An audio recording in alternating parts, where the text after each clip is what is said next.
ITIM, we're very, very optimistic about the new government. We think there's a real opportunity here to streamline processes, not only regarding proving Jewishness, also regarding kashrut supervision, regarding conversion.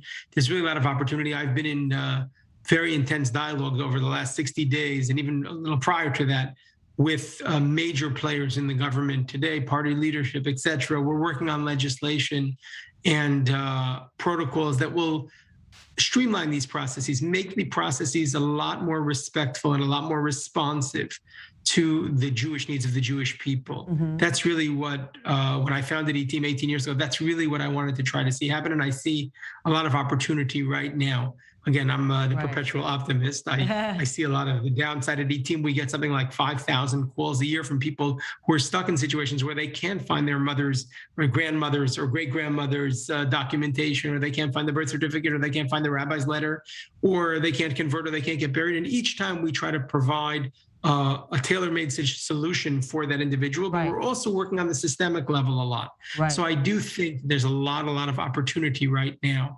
I can tell you, even despite the pandemic and the obvious incredible challenges that the present government is facing, the new Minister of Religious Affairs has taken a positive attitude towards this. He'd like to see less resentment. He'd like to see more people turning to the rabbinate. He'd like to see the rabbinate change its face to be something that people embrace. Most people in this country, most Jews, feel very strongly that they want to do the Jewish thing, meaning they want to get married with the rabbi giving his blessing. They want to get married, or her blessing. They want to get married. They want to get buried in a traditional Jewish ceremony. If they want to get converted, they want to get converted in a religious ceremony.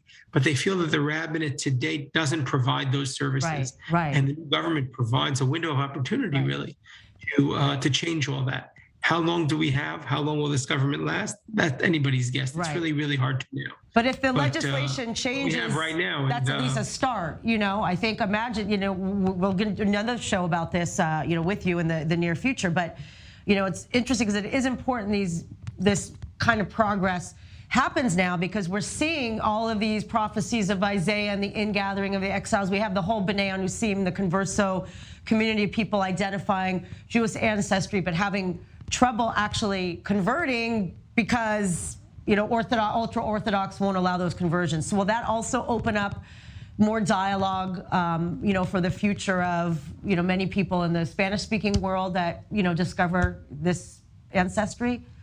So it's a great question, and I think that's a dialogue that's on the table right now.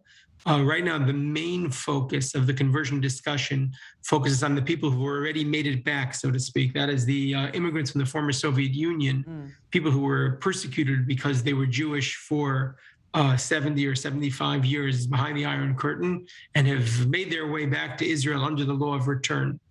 There's about 450,000 immigrants who came to Israel as Jews who are not halachically Jewish. They came based on the law of return, which allows a person with their grandparent to make aliyah, to get citizenship in Israel, but they can't get married in Israel. We just saw the story of one of them, a very prominent grandchild of a Jew who represented Israel. And if he wanted to convert, we would want to try to find the opportunity for that to happen if he wanted to.